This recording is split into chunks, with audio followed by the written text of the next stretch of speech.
بعد سنوات سوداء عاشتها بيروت بعد انفجار 4 آب وغياب مظاهر الفرح عن مدينة الفرح، بترجع المهرجانات شوي شوي لترسم الضحكة بقلب هالعاصمة المجروحة.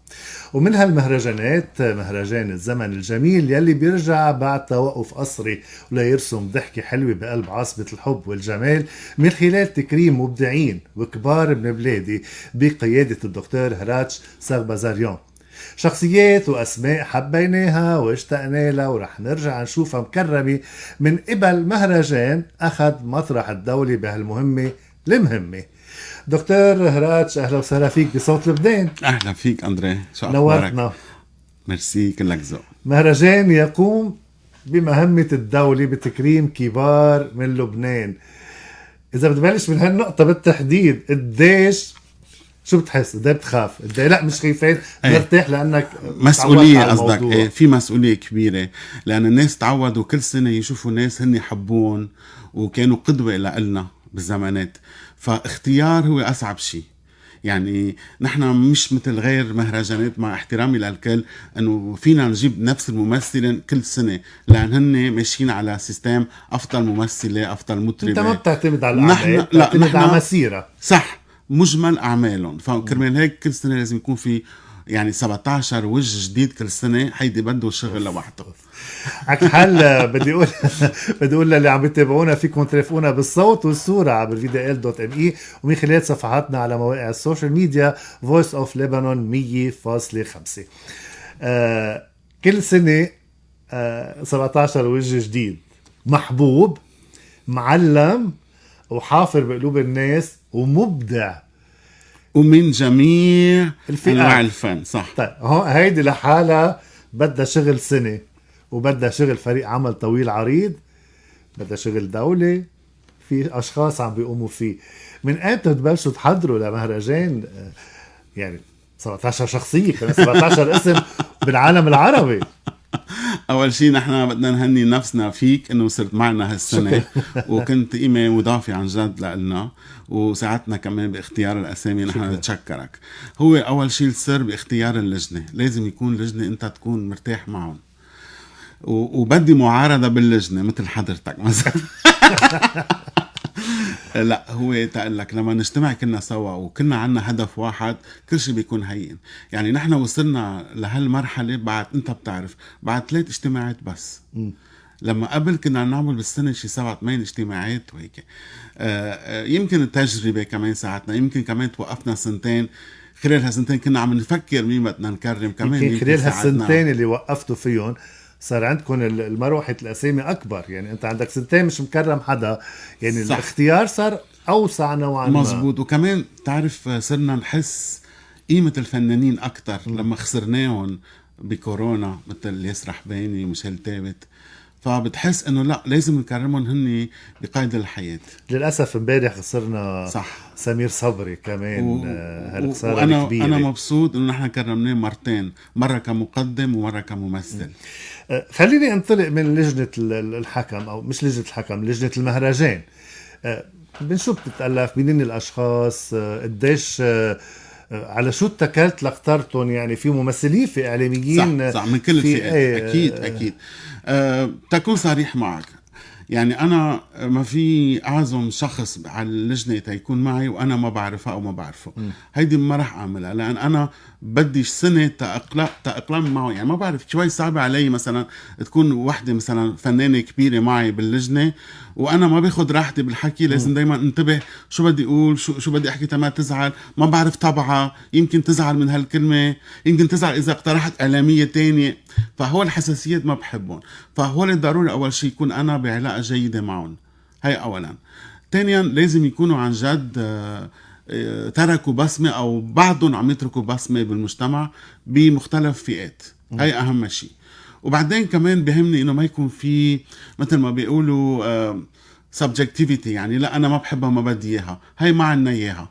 في احتراف، في حرفية. أكيد. يعني انت جاي مش لان بتحب هالشخص او بتكرهه، صح. انت جاي مجتمع معه كرمال هدف معين. في مزبوط. محترفين، كلهم محترفين. كان صحافي او ممثلين صح. او صح. اعلاميين يعني. مزبوط. بدنا نحيي الكل، وعلى راسهم الست الفيرا يونس. صح. يمكن اللي صح. اللي هيك بتنور. مزبوط. هي قيمة مضافة إلى المهرجان. بس ما تنسى كمان نحن عنا كمان ديمقراطية. ما في انه خلص انا رئيس المهرجان قلت كلمتي خلص، لكن لشو انتم موجودين؟ ومثل ما شفت من اول الاجتماع في شيء اسمه يس ونو. انت منزل كمان عندك بروفايل بيكتشر. نو انا مش مقياس. دكتور انا مش مقياس. انا قصدي اقول انه في شيء انا اسمه مش مقياس للديمقراطيه. يس ونو. وهذا يعني ما في فنانه هلا ان شاء الله بعد اسبوعين رح تشوفوا رح تتكرم او رح يتكرم فنان الا ما يكونوا كلهم موافقين على هاي الاسم. واهم شيء ما في مفاجآت، مش انه اخر دقيقه بتطلع لكم وحده على المسرح بتقولوا من وين اجت. بتصير مع فهمنا عليه بقيت يعني ببعض المهرجانات طبعا عمي. فجأة بيكون البرنامج ماشي، فجأة بصير في حدا جديد. يعني هون بنرجع شوي لمصداقية المهرجان. صح. طبعا ما عم نقصد حدا معين. لا عم نحكي عم نحكي بالمطلق. حتى بالغرب هيك بتصير. يعني في كأنه فريش بيقطع الفريش. لا هيك انا ما بعرف شو في جوا. انا اسالني عن اختصاصي بجاوبك قد ما بدك، بس هيدا انا بالنسبه لي نحن لازم نستفيد منك بحلقتين عن التجميل ان شاء الله مرتجع. بعد 15 يوم أندري قلوبنا عم بدق كتير. كلنا عنا مسؤولية كتير كبيرة علينا، وكلهم ناطرين المهرجان، خصوصا انه بعد توقف 2 صح. وبعد كل الأزمات فجأة المهرجان بيرجع. قديش ناس عندهم عطش لهيك نوع من المهرجان. اللي بدي أقوله بعد 2 مدمر نفسية اللبناني، مدمرة لبنان، مدمر. بيروت تدمرت بعد 4 آب. الأول مهرجان ضخم من هالنوع بيرجع تيزرع الفرح. كنت خيفان إنه بعد الجرح بعده ما ختم، ولا عن قصد. قلت لا أنا بدي ساعد تيختم هذا الجرح. أندري سؤالك بمحله، فينا ناخدها من هالناحية مثل ما قلت، بس بنفس الوقت بكفي العالم يطلعوا فينا حرام لبناني يا عمي هول شو أفلسوا خلاص. لا نحن ما أفلسنا. إذا أفلسنا ماديا 90%، بس نحن بعد عنا تراث، عنا حضارة. هول الكبار رح يتكرموا. أكبر برهان لهيدا الشيء إنه نحن بعدنا موجودين، ولازم نفرجي للعالم من نحن. صح. خلال الاتصالات اللي بتصير مع هالكبار بيزعلوا أو بينبسطوا أو بيكونوا مكسورين، بحسوا بأنه حدا إجا عطاهم هيك جرعة حياة وأمل جديدة. بلبنان بينبسطوا كتير. بس مثل ما حكينا مرة، يعني شوي مختلف النفسيات بمصر وغير بلدان وعراق وهيك، لأن هن مصرين يعرفوا مين رح يتكرم معهم. هلا بلبنان يمكن بيعرفوني. بيعذبوك؟ لا مش بيعذبوني. لا تنكون واضحين. يمكن بلبنان بيعرفوني انه ما بختار الا العمالقه. بس بالمصر انا يعني صار لي 1.5 سنة هونيك موجود، يمكن ما بيعرفوا انه انا عن جد بختار عمالقه. بيسالوا اوكي نتكرم، بس بدنا نعرف مين رح يتكرم معنا، وهيدا حقه لان هيدا تاريخ. صح. بالنسبه للمصريين مش مثل هون، يعني مع كل احترامي، بالنسبه لهم هول ايقونات كبار. مش مثل هون انه ما بتفرق معهم اذا ما معهم ياكلوا، ما معهم ادويه، ما بتفرق معهم. بمصر لا، اذا فاتوا المستشفى لازم كل الشعب يهتم فيهم. هيدا الفرق. النقابات، نرجع النقابه والدوله.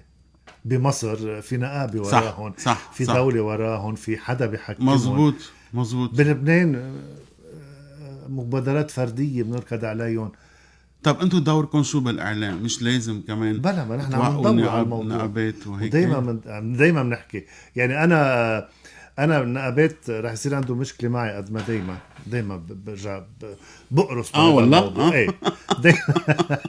دايما بقول وبكرر، لانه نقابات بلبنان مش عم تعمل عملها. بمصر ما بنشوف فنان مبهدل، ما بنشوف فنان ما قادر يفوت على المستشفى، ما بنشوف فنان محروم من الدواء. بلبنان بنشوفهم هول للأسف. ومرة وحدة طلعت على المقابلة فتحت سيرة فنانة كتير معروفة بمصر. تاني يوم لو بتشوف كيف نشروها بحبوا كيف بعضهم. بتجيبي سيرة فنانة هاي ايقونتنا، هون ما عنا هيك شيء. بحبوا بعضهم بمصر دكتور، بتشوفهم بالمهرجانات التكريمية المصاروي بيضلوا بيدعموا بعض. موجودين. صح بيضلوا موجودين للاخر لآخر مزبوط. اللبنانية بصيروا ينسحوا كل لا. بياخدوا جايزة وبيفلوا. صح، وهيدا غلط. لا ان شاء الله هالمره ما رح تشوفوا هيك شغلات. تنرجع للمهرجان. المهرجان مثل ما قلنا رح يرجع بعد غيبة سنتين. تحضيرات خلص صارت على اخرها. هالسنة وين رح يكون؟ بكازينو ان شاء الله. بكازينو لبنان. اكيد. هو الاسامي كبار بيلبق لهم الكازينو. ب4 الشهر.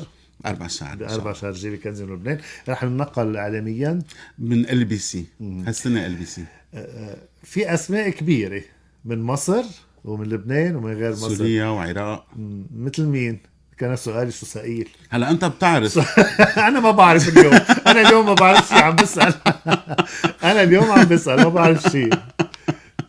اكيد ما رح نذكر اسامي لان انا بوعدك انت اول شخص تعرف وتحكي عنه اول ما يوصلوا من المطار. وقتها خلص بعرف. نعم. انه خلص بتنبسط دكتور انه دايما اسمك مرتبط بهول الاشخاص بهول العمالقه. وانا بعرف شخصيا قد ايه بتتابع اخبارهم، قد ايه بتسال عنهم، قد ايه بتعرف تاريخهم وبتعرف الماضي تبعهم وبتعرف الجديد تبعهم. قد ايه بتحس بفخر وبسعاده خلال التحضير كتير. خلال الاتصالات فيهم كتير. او خلال المهرجان كتير بيشرفني كتير اولا لان للاسف عم بقول انه الزمن الجميل مش عم يرجع. اللي راح وخلص. محلهم عم بيبقى، مع احترامي للفنانات الموجودين هلا بالساحه، بس ايام زمان كان غير كل شيء. يعني اذا عم نحكي بهندمه لمعه ما رح تتكرر.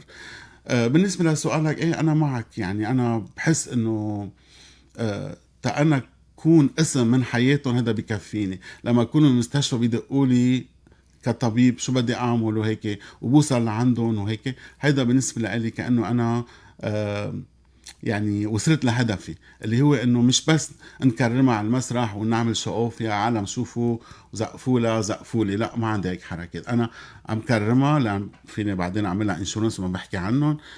بنوصل عندهم بمستشفيات ما بنحكي عنهم دايما، نتذكرهم بعيد ميلادهم. هيدي الصداقه الحقيقيه. يعني انا كمان بعرف من القصص اللي بعرفها انه فنانه غدرتنا للاسف الله يرحمها، كانت كمان عايشة لحالها. كنت أنت الوحيد اللي عم تسأل عنها، حتى أنت الوحيد اللي قدرت تفوتها بآخر أيام على المستشفى وتتابع أخبارها. عن شغف بتعملون هو دكتور، مش لأنه واجب. لا أنت بتحب هذا مش واجب علي. أنا أصلا أنت مش واجب علي. هذا شغلة الدولة. صح، دولة وممثلين والنقابة والإعلاميين. يعني أنا غير دومين بالمرة، بس كطبيب أكيد عندي واجبات تجاه العالم كله. بس لما مثلا بتفوت فنانة بنقابة ونتصل بالنقابة ونسألهم انه شو لازم نعمل وهيك، بيحولونا من نقابة لنقابة تانية. يعني هذه القصة بتضحك بالنسبة لي. للأسف. فيني أنا أسألك سؤال هلا؟ بس سؤال فيك تصير بدك تعال نقول يلا أنت يلا سؤال. كونك باللجنة، ليش اخترتوا أراضي اللبنانية وما اخترتوا غير أراضي؟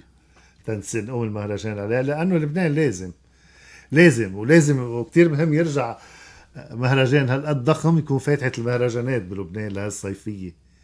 بالعكس عم يجي ناس من برا، عم يجي المغتربين، عم يجي ناس من دول تانية، عم يقعدوا بأوتيلات، تاكسيات، مطاعم، في عجلة انتاج عم تشتغل. يعني مش بس جبنا الناس وكرمناهم بمهرجان، اجوا راحوا اوتيلات على مطاعم. صح. يعني هذه كله، ولو مدي قليل بس عم بيساهموا بالسياحه. عم بيساهموا بالسياحه وبالنهضه وبكتير قصص. كم مكرم راح يكون في؟ راح يكون في عنا 17 مكرم ومكرمه، وعنا 3 مكرمين كرمناهم ببيوتهم لان وضعهم ما بيسمح لهم. هون فيني اعطيك سكوب لان ديجا كرمناهم وخلصنا يلا. والريبورتاج موجود وكل شيء. مين؟ في عنا نادية لطفي، تكرمت هي بالمستشفى قبل ما تموت، اخذنا لها تروفيه، وهي مستشفى عسكري يعني كتير صعبه واحد صعب الدخول عليها. فالحمد لله قدرنا بمعرفنا نوصل له، وهي كمان رحبت بالفكرة كتير وحملت التروفيه وشكرتكم وشكرت رئيس المهرجان بحد ذاته. فهيدا أنا بالنسبة لي هيدا يعني أكبر ثورة يمكن نوصل لها. نادية لطفي بترجع للأضواء من خلال المهرجان. هيدي آخر تكريم لها بآخر تكريم لها للأسف يعني.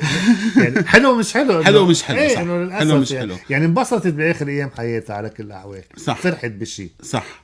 تاني. بعطيك ثلاثتهم ولا بس اثنين بكفي؟ ما أنا طميع وبستاهل وأنت كريم. وأنت كريم، صوت لبنان بتستاهل. أكيد. في عنا الفنانة الكبيرة شريفة فاضل رح تتكرم. هيدا سكوب. بس بدي خبرك إنه شريفة فاضل ما بتقبل أبدا تتكرم، بمعنى إنه يروحوا الشاشات عليها ويفرجوها هي كيف شكلها. ابدا، قالت لي انا بتكرم، انا ما عنديش مشكله، بس انه ممنوع تيجوا على بيتي مع تلفزيونات وتصوروا فيديوهات، ده ممنوع ابدا.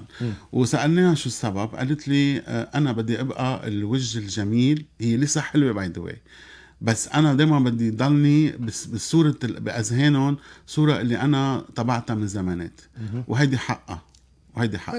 بس هي قبلت تتكرم، فتنا على بيتها، اخذت التروفيه وكل شيء، بس شكرتنا بالفويس بس. وهيدا شيء كتير حلو كمان، يعني خصصت اللجنه بهالتكريم وقالت انا بتشكركم، وقالت كلمه كتير مؤثره، قالت يا ريت انا فيني اجي على بيروت.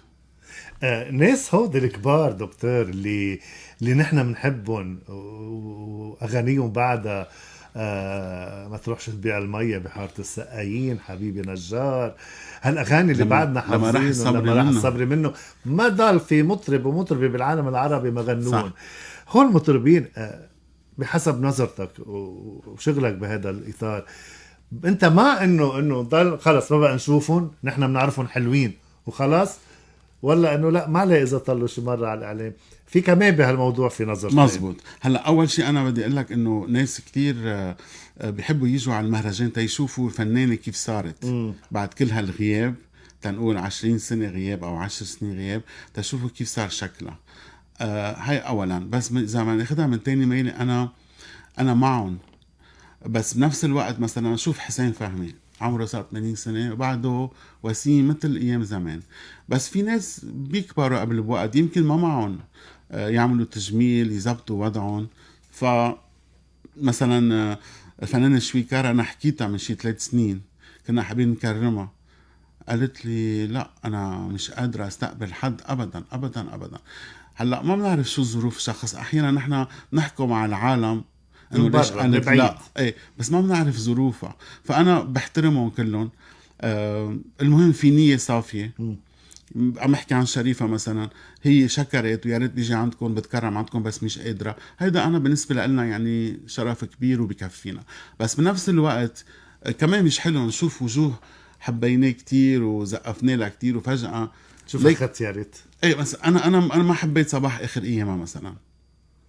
في كنت بتمنى كتير انه ما تطلع على الاعلام اخر ايامها. هي كان عندها نظريه انه انا بدي ضل طالما قادره اغني بدي ضل، طالما قادره بدي ضل. حدا بحب الحياه كتير، بس في كتار من وجهه نظرك كانوا بيتمنوا انه مثل فيروز مثلا، فيروز ما بيشوفها حدا. لا شفناها من سنتين، ما هيك سنه ونص بعدها منيح. انه انا ما شفت انه اخر مره صح. فانا هون بدي اوصل على نقطه، لما بنكبر بالعمر بدنا حدنا شخص عن جد يحبنا من قلبه وبده مصلحتنا مش مصلحته. قديه بيقدر مدير اعمال قديه بيقدر اوقات الفنان هالشخص الموجود حده كان مدير اعمال او قريب له، قديه بيضره، مش هقول ده بينفعه لان اوقات اغلب الاوقات 80% عم بس كمان بيضره. 80% عم يضروا صح للاسف، عم يروحوا ورا مصلحتهم هن الخاص. مثلا ممكن يستفيد مثلا اعطيني قرشين فرجيك كيف صارت مثلا.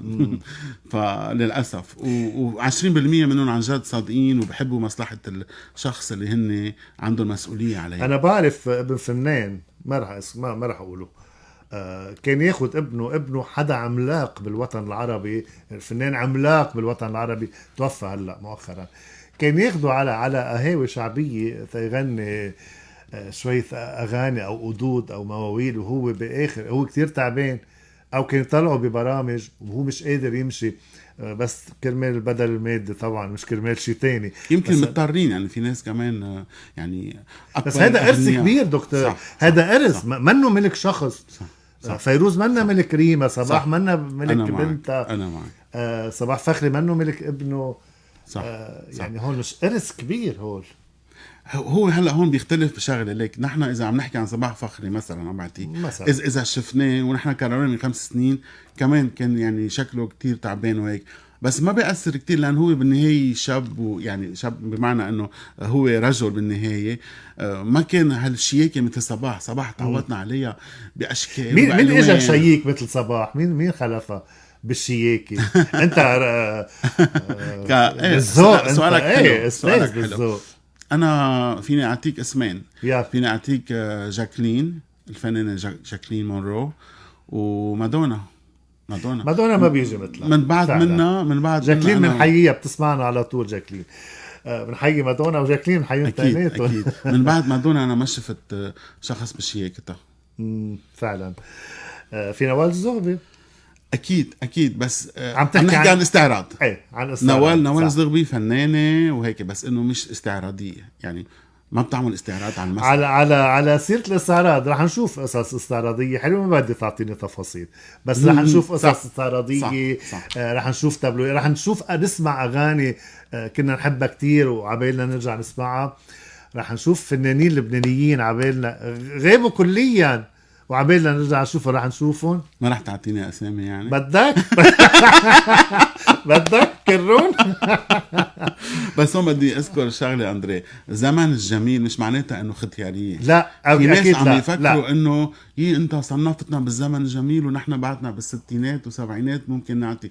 أكيد ونحن نكرم ناس هلأ إنه بعدهم عم يعطوا. الزمن الجميل مثل ما قال سيمون أسمر على المسرح، هو لما انت تعطي شيء حلو، تعطي بتذكر زمن الذهبي، هيدا الزمن الجميل. هو قال لما موسيقار ملحم بركات عامل غنية لمجدة الرومي اعتزلت الغرام، هيدا الزمن الجميل، مع انه عملها ببداية مش 2010 هيك شيء. فكلمة الزمن الجميل، في ناس عاشروا زمن الجميل وبعدهم عم يعاشروا. في ناس بلشوا كتير صغار. exactly. يعني هيدا وقت كتير صغار. في مثل جورج وسوف وغيره كتار ناس بلشوا كتير صغار يعني، وهلا صاروا بيعتبروا من زمن جميل. يعني وقت بلشوا كانوا يسمون الطفل المعجزي او الطفل المعجزي مثل كتار، هي ميونس، جورج وسوف. صح. ناس عجم بعدها صغيرة كتير، وكمان كانت الطفل المعجزي وقت بلشت كتير صغيرة. فهذا المفهوم يعني إن زمن الجميل مش الكبار بس. وكمان إذا قلنا زمن الجميل مش إنه خلص هن قاعدين بالبيت على الزاوية، لا، في منهم اللي رح نكرمهم هالسنة ما حدا عم يتذكرهم وقاعدين بالقرنة وبيتهم كتير يعني وضعهم سيء. أوكي، وفي منهم بعدهم عم يعطوا كمان أكيد. وفي منهم عذبوك؟ لا الحمد لله، لهلا لا. بس في فنانة يوم بتقلي لا، يوم بتقلي لا. هلا اليوم شو سكور اليوم؟ اليوم ايه الحمد لله. دكتور انا كثير انبسطت انه خصيتها بهالمقابله قبل 15 يوم من المهرجان من صوت لبنان. بتمنى لك كل التوفيق يا رب، تكون واحد من صناع الفرح بلبنان، لانه اللبنانيين اشتاقوا عن جد، اشتقنا نعيش الفرح، اشتقنا نغني ونرقص ونسهر، بالرغم من انه الدولار طالع طلوع، بس اشتقنا لهالقصص. بشكر كتير حضورك، وميرسي لكم وصوت لبنان، وانا كمان خصصتكم انفيتيشن. شكرا، بتشرفونا. وعبرك بنحيي كل اللجنه، الاساتذه الموجودين باللجنه، على راسهم المايسترو احسان المنذر وكتار بدنا نسميهم، ما رح نسمي كلهم يعني كلهم هالمره كلهم يعني كلهم. وهيك بنكون وصلنا لختام انترفيو عبر هوا صوت لبنان. تضلوا بخير.